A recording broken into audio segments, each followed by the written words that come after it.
Coucou, on se retrouve, nous sommes mardi 30 juillet, c'est le dernier daily vlog. J'ai introduit ce daily vlog relativement tardivement, donc c'est parti, on y va. Vous constaterez que mon espèce de plaque d'eczéma ne va pas bien mieux, c'est très disgracieux, mais écoutez, ça gratte un petit peu moins, donc c'est déjà ça. Bref, petit point, parenthèse refermée, je viens pour vous montrer ce que je compte lire aujourd'hui, ce que j'ai attaqué, en sachant qu'on est déjà l'après-midi, que je ne suis clairement pas en avance, que je pense que soit je clôturerai ce soir et je ferai comme hier en lisant et en vous donnant des avis au fur et à mesure, soit je clôturerai demain plus tard pour compenser un petit peu, parce que ce matin on a fait des trucs et cet après-midi j'étais au ralenti parce qu'il fait super chaud et que j'ai qu'une envie, c'est de m'allonger et de dormir. Bref. J'ai attaqué une lecture, j'ai attaqué ceci, comme je vous l'avais dit, donc c'est Grace, Harlow, Mystère à Oakdale de Jessie Graham, Flower. J'en suis très tranquillement au début, voilà, surtout que c'est un jeunesse et que ça se lit très bien, donc c'est vraiment le début, mais c'est très chouette, on découvre les différents personnages qu'on va suivre, à savoir Grace et son amie Nora qui sont élèves au lycée d'Oakdale. Ce qui est intéressant, c'est qu'au début on a un petit point historique sur, ici là, sur le qui explique en fait que c'était hyper rare d'aller au lycée au début du XXe siècle, etc. Donc il y a un petit point quand même historique qui est assez intéressant. Et bref, dans ce lycée va arriver une nouvelle élève qui s'appelle Anne Pearson et qui est clairement d'un milieu très modeste. Le père les a abandonnés et voilà, elle va dès le début se faire une sorte d'ennemie, mais c'est très très jeunesse, donc c'est une ennemie, c'est pas non plus une ennemie à la mort, enfin voilà. Et elle va rencontrer d'autres gens, et voilà. Je suis dans l'installation de tout ça, et évidemment, on suit Nora, Grace et Anne, qui sont toutes les trois adorables, bien évidemment. On suit le frère de cette fameuse ennemie qui s'appelle Myriam, qui lui est plutôt gentil. On retrouve des schémas un petit peu classiques, des tropes un petit peu classiques de ce genre de littérature, mais c'est très chouette. Honnêtement, ça démarre très bien, ça véhicule plutôt des valeurs positives, et c'est plutôt chouette. J'aime vraiment beaucoup, donc je vais continuer ça, je vous en reparlerai. Et aujourd'hui, je vais vous montrer ce que j'aimerais lire. Alors c'est très ambitieux, mais peut-être. Je me suis pris le tome 9 de Spy Family, j'aimerais bien le lire puisque je vous disais que le 8e était terminé sur un gros cliffhanger, donc voilà. J'aimerais beaucoup lire Betty et sa bande de Laura Lee Hope, qui fait partie toujours de la collection Vintage Sister de chez Novell, qui est aussi très très jolie, et je sais plus le résumé, mais nous verrons bien. Et j'aimerais bien au moins attaquer ceci, donc Peine de mots perdus de Jean-Laurent Del Socorro. Je sais que les Jean-Laurent Del Socorro en général se lisent vraiment très bien, ça fait moins de 300 pages, donc si je pouvais en lire la moitié aujourd'hui, j'aimerais vraiment bien, voilà. Donc c'est un peu ma palle du jour, palle relativement ambitieuse, mais peut-être, écoutez, en voyant grand, peut-être que j'arriverai à faire quelque chose de pas trop mal, je ne sais pas, nous verrons bien. J'ai avancé sur ma liseuse Nous serons l'incendie, j'ai lu un quart du bouquin à peu près, et c'est toujours aussi chouette, mais je ne vais pas vous en reparler pour le moment, je vous signale juste que je le continue tranquillement, pour la simple et bonne raison que j'aimerais bien voir où on va avant d'en dire plus, tout simplement, et même si ça commence à se préciser un petit peu, ça reste encore un petit peu flou. C'est quand même un texte qui est assez particulier, surtout que là, contrairement au Chant des Cavalières, en tout cas de mémoire, on inclut un point de vue a priori dans le passé, on sait pas très bien qui est ce personnage, même si je pense avoir deviné, et il y a vraiment ce côté un petit peu plus peut-être perché, j'ai envie de dire, mais est-ce que c'est le bon terme, je ne sais pas, en tout cas un peu moins terre à terre que pouvait l'être le premier. Je sais pas si j'emploie les bons mots, je suis désolée, il fait beaucoup trop chaud pour réfléchir. Bref, donc là, je vais aller faire ça, je vous reprends ce soir sûrement, probablement pas avant parce que c'est un petit peu compliqué de filmer avec les enfants, mais je vous dirai où j'en suis tout simplement. Donc je vous laisse pour cette introduction et je vous dis à plus tard. On s'est appelé ce soir avec Pénélope pendant 2 bonnes heures pour préparer pas mal de choses qui arriveront assez prochainement. Et ensuite, j'ai assez rapidement terminé donc Grace, Harlow, Mystère à Oakdale de Jessie Graham, Flower, qui était une très bonne, très chouette lecture, un très bon jeunesse. C'est à partir de 9 ans avec tout ce que ça implique, encore une fois, je le redis quand même, parce que jeunesse, c'est une catégorie qui est très large. Très large. En théorie, le young adult fait partie de la littérature jeunesse. Là, on est sur de la littérature jeunesse à partir de l'élémentaire, quoi. Donc bref, je vous ai déjà fait le résumé, je ne vais pas vous le refaire parce que je suis fatiguée. Toujours est-il que l'enjeu, le gros enjeu de ce bouquin, c'est que Anne Pearson, qui vient un milieu très très modeste, réussissent à gagner les 2 bourses que propose la vieille dame bienfaitrice de ce lycée. Et elle a une forte concurrence avec Myriam Nesbitt, qui est une jeune fille assez aisée et pas très sympathique, je crois que je vous en ai parlé, et qui vraiment fait des coups tordus pour parvenir à ses fins. On est sur des personnages somme toute assez manichéens, de par cet aspect, du moins la méchante est très méchante, très vilaine. Vraiment la petite peste, la Nancy de la petite maison dans la prairie, vous voyez. Et les gentils sont très mignons et très gentils. Mais en même temps, ça me choque pas pour un jeunesse, déjà pour commencer. Et puis surtout, ce qui est intéressant, c'est pas tant la nuance de la méchanceté que la nuance de la bienveillance et de la gentillesse.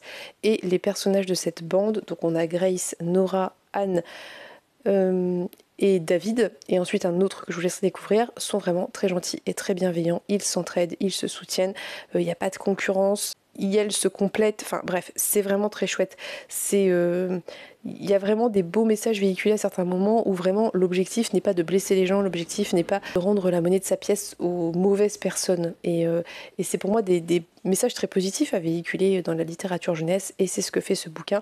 Je sais que c'est des bouquins qui sont traduits mais aussi retravaillés pour être en fait adaptés aux lectrices de 9 ans des années 2000, concrètement, des années 2020 même, et que le bouquin a plus de 100 ans, donc forcément il faut c'est important, ce retravail est quand même important, et c'est très bien fait, vraiment c'est très bien fait, parce que on garde l'essence de l'ambiance États-Unis du début du 20e, mais avec un vocabulaire adapté, avec l'emploi de mots compréhensibles, parce que c'est un peu l'objectif, si les gamins ne comprennent pas ce qu'ils lisent, c'est très dommage, et ça donne pas envie de continuer, et là vraiment pour moi on est sur une très bonne et très juste mesure.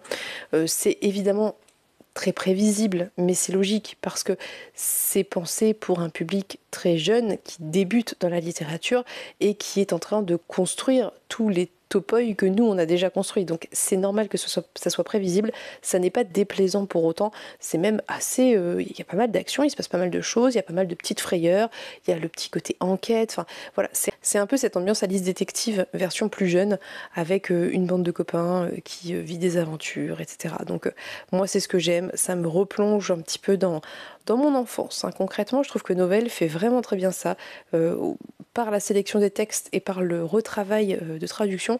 À chaque fois que je lis un roman de une nouvelle, je suis replongée dans ce que je pouvais ressentir quand j'étais enfant, avec toujours ce regard et cette conscience un petit peu d'adulte qui analyse et qui a un regard critique aussi sur ce qui est proposé, et je trouve que c'est très réussi en termes de format, de travail éditorial, c'est joli, c'est simple, c'est clair, c'est très lisible, donc j'ai beaucoup aimé, je vous recommande, et je vais attaquer ce soir celui-ci, donc Betty et sa bande, où on suit Betty qui se voit offrir un bateau à moteur, donc ça se passe encore en 1913, c'est très moderne pour l'époque, et qui va emmener ses copines dans une espèce de croisière. Il y a un mystère autour d'un cheval, quelque chose comme ça, donc je vais l'attaquer là tranquillement, je vais pas vous faire de points ce soir, je vous en reparlerai demain parce que je suis fatiguée et que j'ai envie d'aller me poser dans mon lit, et c'est ce que je vais faire, donc je vous conclurai ma lecture demain, et j'ai bon espoir aussi demain de lire celui-ci, le tome 9 que j'attendais tellement de Spy Family que j'ai même pas pris le temps de lire aujourd'hui,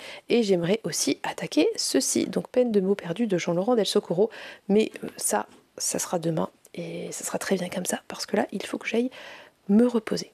Voilà, c'est tout pour aujourd'hui. Je vous reprends demain, j'essaie de lire et de vous reprendre et de clôturer un petit peu des choses. Demain c'est le dernier jour de Daily Vlog, je vais un petit peu pousser pour avoir un petit peu plus de contenu à vous proposer, donc je vous laisse pour ce plan et on se retrouve, je l'espère si tout va bien, demain en fin de matinée, on va pas être trop ambitieux, en fin de matinée pour mon avis et pour parler un petit peu de ce qui a pu se passer. Voilà, je vous fais des bisous, on se dit à demain. Coucou, on se retrouve pour la clôture du vlog. Nous sommes donc le lendemain et je reviens pour vous parler des dernières lectures que j'ai faites. Et puis ensuite je vais vous laisser et ce sera terminé pour cette semaine de Daily Vlog qui aura été plutôt réussie. Je pense en termes de lecture on peut dire que les objectifs ont été atteints. Pour commencer, j'ai lu ce matin Betty et sa bande de Laura Lee Hope, donc publié chez Novelle. C'est un service de presse, je vous avais dit que je le lirais. Je l'ai fait, je l'ai lu et c'était très chouette, c'est vraiment vibes le club des 5, exactement. On suit vraiment des enfants qui partent à l'aventure, ici avec un bateau à moteur, on suit principalement 4, oui elles sont 4, 4 filles, alors je ne saurais pas du tout vous dire leur âge très honnêtement, mais 4 jeunes filles on va dire, qui passent leur temps ensemble et il y a une espèce d'aventure annexe en plus de cette aventure en bateau, puisqu'au tout début, l'une d'entre elles va rendre un service à son frère en prenant son cheval. Et elle va avoir un accident et le cheval va disparaître avec ce que contenait la sacoche. Et voilà, il y a plusieurs aventures en parallèle. C'est clairement ce genre de livre qui appelle à d'autres aventures. Je pense d'ailleurs que c'est une série. J'en suis pas sûre, mais il me semble. Et c'était très chouette. J'ai préféré celui d'hier, mais c'est vraiment pas une question de qualité, c'est une question de préférence. C'est parce que moi, je suis moins attirée par le côté maritime. Mais c'était quand même très sympa, c'était très mignon. Il y a plein de messages un petit peu, vous voyez, typiquement un exemple parmi tant d'autres. Quand la jeune fille a le problème avec le cheval, tombe de selle et le cheval s'enfuit avec le contenu de la sacoche, l'une d'entre elles fait la remarque que si les filles avaient des poches aussi grandes que celles des garçons, elle aurait pu mettre les documents dans ses poches et qu'elles auraient été bien moins embêtées. Et c'est vraiment ce genre de petites réflexions qui semblent anodines mais qui peuvent faire leur chemin et qui sont intéressantes. Et voilà, on est toujours dans cette idée un peu de soutien, de bienveillance. Là, il n'y a pas franchement d'antagoniste, c'est un petit peu différent du précédent, mais c'était très chouette. Franchement, j'ai beaucoup aimé. J'ai trouvé que c'était très bien écrit, très bien encore une fois réadapté et traduit. Donc c'est vraiment une petite série de bouquins que je vous recommande. Si vous avez des enfants typiquement ou si vous aimez la littérature jeunesse, c'est très plaisant, c'est assez simple à lire et en même temps ça véhicule des messages importants et intéressants. Donc je suis contente d'avoir lu et découvert ça et je découvrirai encore une fois les autres avec grand plaisir. Du coup, j'ai enchaîné avec la lecture un tome de Spy Family que je m'étais acheté, je vous l'avais montré je crois, donc le tome 9 qui est la suite directe du tome 8 puisque le tome 8 se terminait un petit peu sur un cliffhanger. C'était très chouette, j'ai adoré ce tome comme le précédent, peut-être plus encore parce que là on termine cette fameuse quête et on enchaîne avec une autre. C'est vraiment un manga que plus j'avance plus j'apprécie.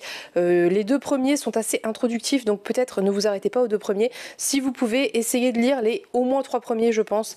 C'est pas non plus un gros investissement de temps, vous pouvez les emprunter et les découvrir et ça fonctionne très bien et plus ça avance, plus c'est plaisant, plus les personnages sont attachants, intéressants, bref, j'ai beaucoup aimé ce tome, vraiment beaucoup et j'ai hâte de continuer. Là on s'est penché un petit peu plus sur après la fin de la quête du 8e tome, on se penche un petit peu plus sur des micro-aventures qui concernent les personnages et qui permettent de développer un petit peu les personnages. Donc on a une aventure avec le chien et Lloyd et ainsi de suite quoi. On a plein de petites micro-aventures, micro-missions et c'était trop bien. Et évidemment ce tome-ci se termine encore une fois sur on a envie de savoir la suite quoi, voilà très concrètement et j'ai hâte de continuer. J'ai déjà commandé le tome 10 parce que je devais commander d'autres mangas et le tome 10 va arriver avec et j'ai trop hâte.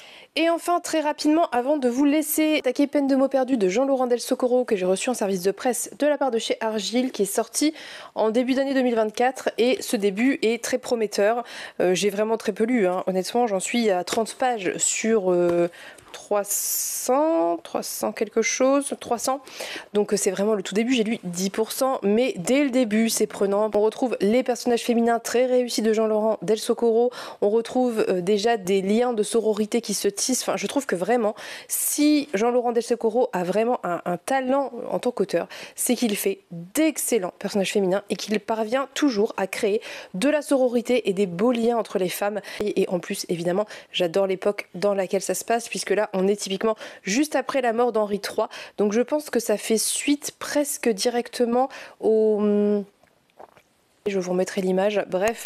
Donc Henri III a été assassiné et c'est Henri IV qui va prendre le pouvoir. Et donc Axel et la compagnie du chariot, qui sont une compagnie de mercenaires, n'est pas vraiment dans les bonnes grâces d'Henri IV puisqu'il travaillait pour Henri III. Mais là, Axel va être amené à partir en Angleterre pour une mission et peut-être du coup réhabiliter la compagnie du chariot. En parallèle, on sent bien qu'elle est dans des questionnements autour de son rôle de capitaine de cette espèce d'équipe de mercenaires, des décisions qu'elle peut prendre, etc. etc. Donc ouais, ça a l'air encore une fois super chouette et j'ai trop hâte et je vous en reparlerai, mais on en reparlera du coup dans le vlog de je ne sais quand, parce qu'encore une fois je ne sais pas si je vais filmer un vlog sur cette fin de semaine, vous verrez bien, sinon ça sera une vidéo normale ou peut-être une petite pause de vidéo dimanche, je ne sais pas encore. Bref, toujours est-il que c'est un début très prometteur et que j'ai très hâte de continuer, ça se lit très bien. Jean-Laurent Del Socorro, c'est hyper fluide, c'est hyper accessible et j'adore le contexte. Donc voilà, je vais lire ça et je vous en reparlerai.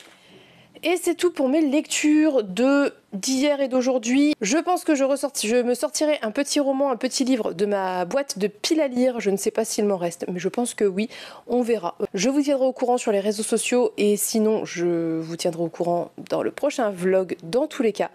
Donc n'hésitez pas à me dire ce que vous avez pensé de cette semaine de daily vlog, des lectures dont j'ai parlé. Est-ce que ça vous fait envie? Qu'en pensez-vous? Est-ce que vous lisez de la littérature jeunesse? Est-ce que ça vous intéresserait de vous y mettre si ça n'est pas le cas?